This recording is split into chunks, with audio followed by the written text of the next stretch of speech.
So, I'm going to paint you a story, my dear loves.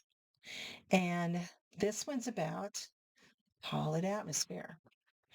So many years ago, I lived in Chicago. Or no, I didn't. I lived in Michigan, but I loved going to Chicago. I love the city. I love the city of Chicago and the Art Deco buildings. And it's kind of a magical place for me. And I used to just go there for the day. And some of my friends would go there, and we'd go for the weekend, and we'd stay at a nice hotel and just have a good time, all over the city. But one time, a friend of mine came to visit me when I lived in Michigan, and he was a firefighter from Denver, and he'd never been to Chicago. And I said, let's just go for the day. So we did. And we saw all the different sites, went out for lunch, and just had a really good day. And where I lived was only 2 hours away from Chicago. So it was really kind of a nice drive. And so we got there, and I wanted him to see this one particular place, which is a restaurant that's really well known in SNL in the early days of Saturday Night Live. And it was when John Belushi and Jan Aykroyd, and they would be in this restaurant, and it would be um, they would talk about, cheeseburger, Pepsi. Can't even mimic it well enough. But the restaurant is owned by a Greek person, and at least it was at the time. And they used to work in Second City, which was there in Chicago, and so they would go there oftentimes. And so that was part of one of the fun things that they did on SNL at the beginning days. So I wanted him to see this actual restaurant, and it's about 2 floors below the Wrigley Building. And you have to go down from outside, you go down the stairs, and you come out. There's a parking lot, and then there's a door, and you go in, and here's this restaurant. And it's probably been there since, I don't know, the 1930s, maybe 1940s. I can't remember how old it is. But we walked in, and it was about 3, maybe 3 in the afternoon, and the place was empty. And I'd never been there when it was empty. Every time I've been there, it was completely full, and sometimes you had trouble finding a table. But it was empty, and the man that I believe he was the owner, or maybe even the manager, was walking along, and he had a jacket on. It looked like he was about ready to leave. And I said, "Are you still open for business?" He says, "Sure, come on in, sit down anywhere you want." And the place was full of tables that all been cleaned up, and they were all empty. We could have sat at one of the tables. I said, "We'll just sit at the bar. So we're not going to disturb anything you've already mixed up, and we'll just have a drink." And so he said, cool. He says, great. So my friend says, where's the bathroom? So he told him where the bathroom was. And so he went off to the bathroom. And I noticed this man walking around, and it's like an L-shaped bar. And I was here, and the bar went here and went around this direction. So he's just walking around, and he's looking in cabinets, and he's looking looking behind doors and sliding cabinet doors back, and he's looking for something. And I'm like, what is he looking for? And I was just kind of watching him, and it's kind of interesting. And then he pulls out a taper candle like this. It's about this size. And he comes, when my friend comes back from the bathroom, he comes and stands in front of us on the other side of the bar, of course. And he takes it was a big salt shaker. It was about, I don't know, 3-inch salt shaker, pretty good size. Takes the top, unscrews it, puts the candle inside the salt shaker like this, then takes out of his pocket, he takes a lighter, and he lights the candle, and he puts it down in front of me, and he goes, there, call it atmosphere. Burst out laughing. I was like, this is so cool. So he asked us what we wanted to drink, and I got something like a gin and tonic or something like that. And my friend wanted a beer, and he says, well, what kind of beers you have? And he goes, well, in bottles we have, and he named all these different kinds. He says, I'll take, and he named whatever he wanted. He says, do you want that in a glass?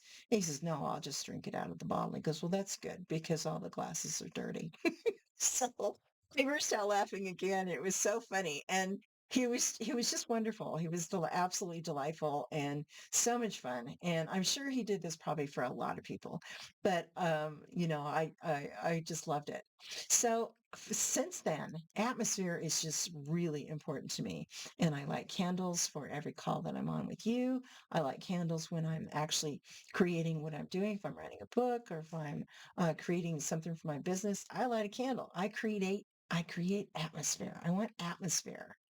And so up in our kitchen, above the kitchen cabinets, there's all that space between the top of the cabinet and the ceiling. So I have a lot of my paintings like this just perched up there to, so you have all this color up there.